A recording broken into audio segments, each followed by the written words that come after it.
Hi, my name is Rishik Shrivastava, and for my poster board project for CTW2, I'll be discussing the idea of mass incarceration. So to start off, what is mass incarceration? I think that before we dive into any of the content, we first must understand what mass incarceration is to begin with.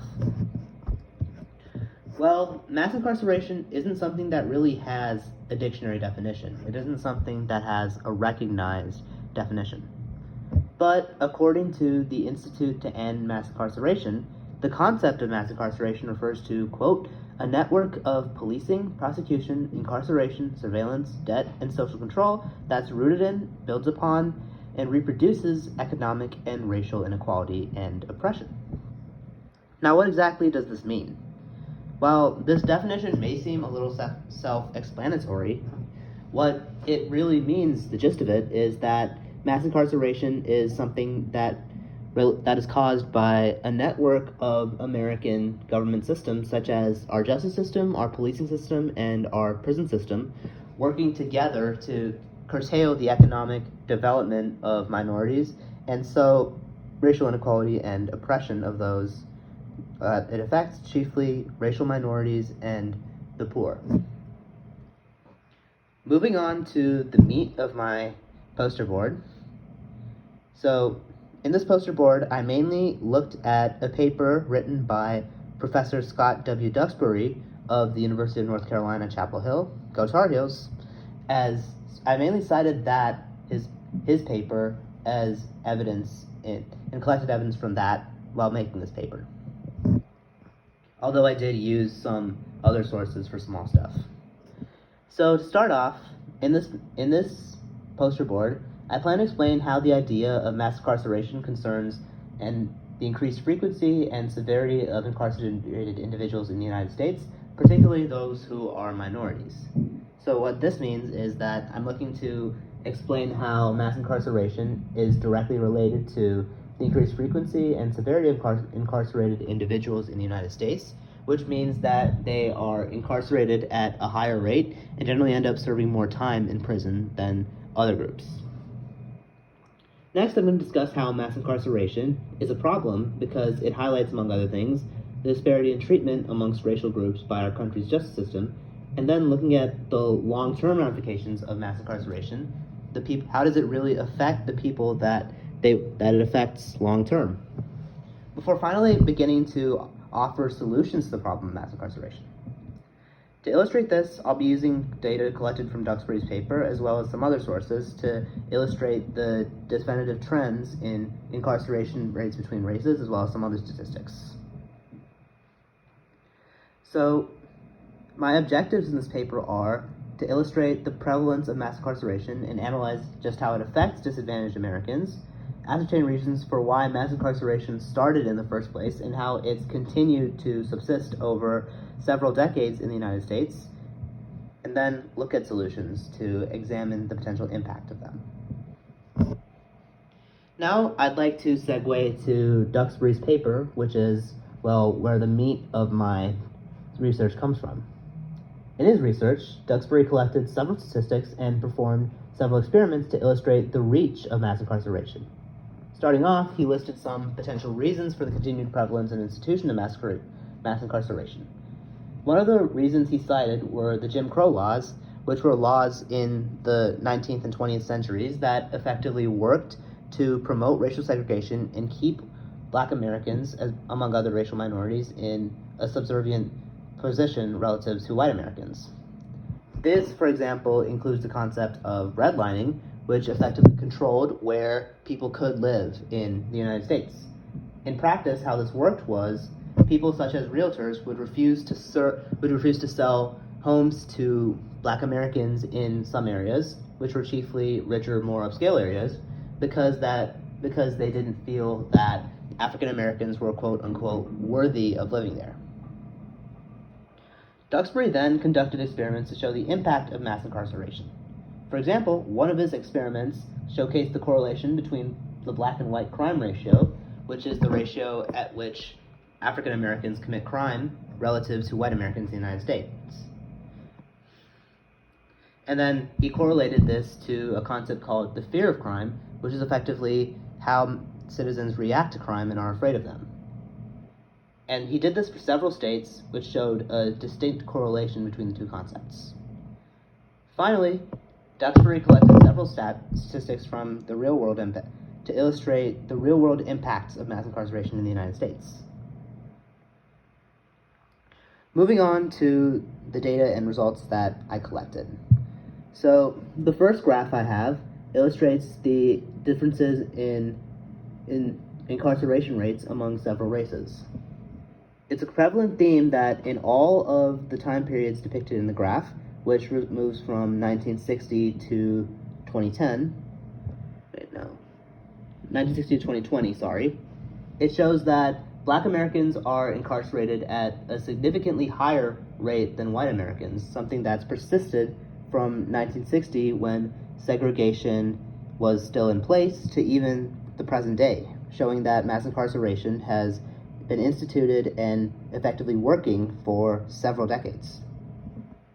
Then the next graph looks at unemployment rates by race, particularly white Americans versus Black Americans. Over the several years at which the data was tracked, Black Americans have had a significantly higher unemployment rate than white Americans throughout the entire timeline of the data collection, peaking at 19.5% to 8.4%, which is a difference of just over 11% in 1983.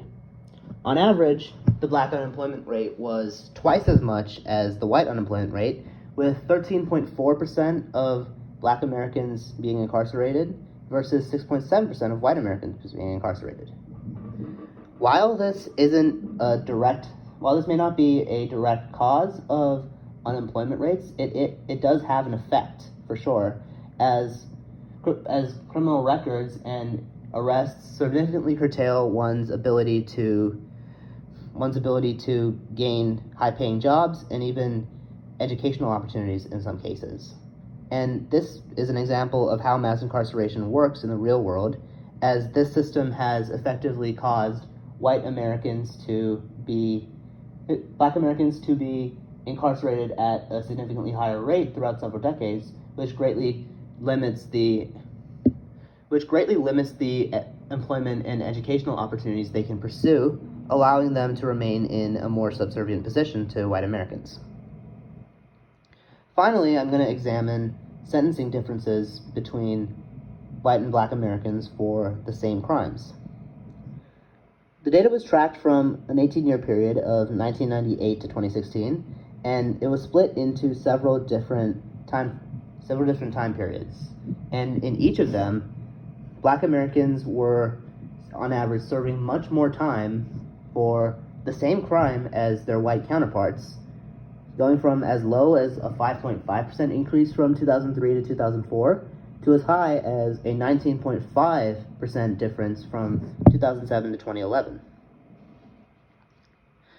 A real-world example of this comes from a 2019 case in Florida, where a judge sentenced two of his defendants on the same day.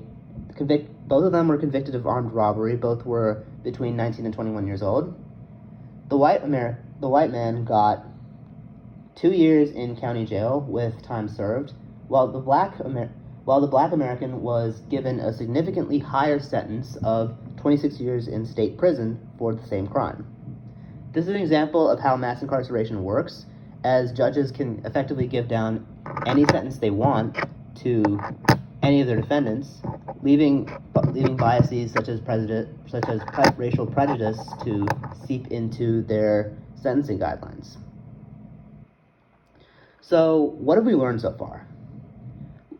Looking at causes of mass incarceration, several of these reasons several potential causes were listed as potential, such as the fear of crime, which is effectively the reaction that Americans have towards the prospect of crime, which was effectively targeted individuals living in disadvantaged neighborhoods, chiefly African Americans. And how this worked was, as the media caused an uptick in the fear of crime, it made it easier for police to arrest and target individuals in African American communities as well as other disadvantaged communities, and it also made it easier for racist legislation to be passed, which effectively punished African Americans at a higher rate.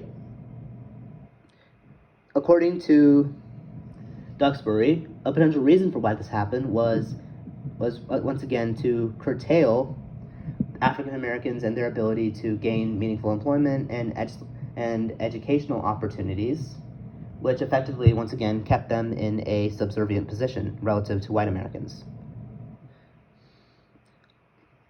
Now let's examine the effects of mass incarceration.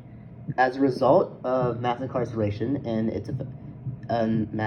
how it curtails African Americans are often less able, or in some cases even unable, to gain meaningful employment and educational opportunities as a result of their criminal records, which works to keep them in a subservient position again.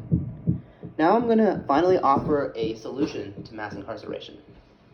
We could get rid of one of the main drivers of mass incarceration, which is the fear of crime, to prevent legislation being passed and establish a mandatory sentences to prevent prejudiced judges from imposing longer sentences due to race, as we've looked at in the Florida case, which I brought up earlier.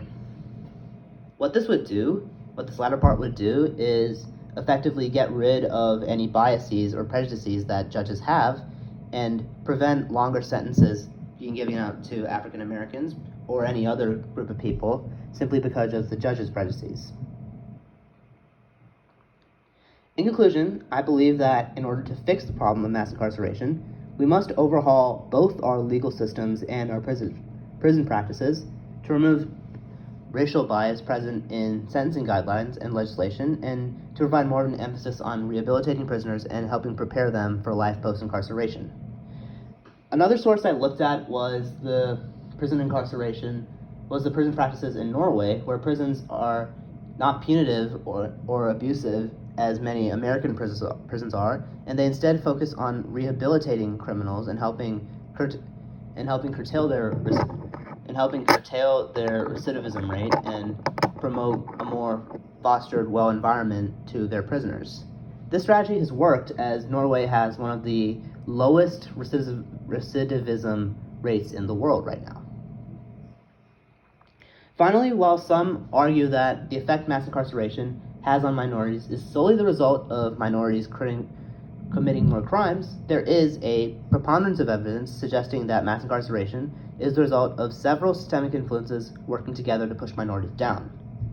By helping end mass incarceration, we would be helping make the world a better place, more free of prejudice and double standards that directly and negatively impact several Americans and cause them to be placed in a subservient position. Thank you for listening.